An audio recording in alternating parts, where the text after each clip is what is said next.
in this video I'm going to be showing you a DIY on how you make faux plants. So let's get started.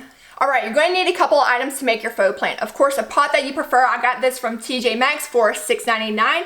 And then you're actually going to need some styrofoam, the faux plants, and of course, moss.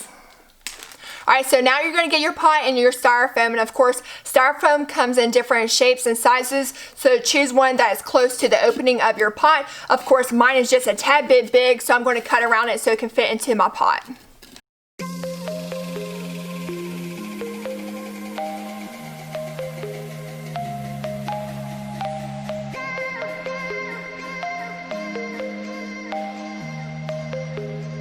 Alright, now that I got my styrofoam into my pot, I'm going to put my faux plants in.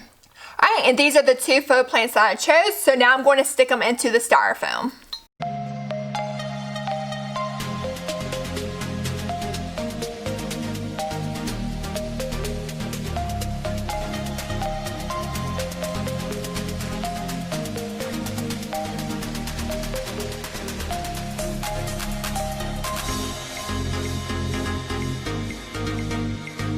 Alright, now it's time to add my moss.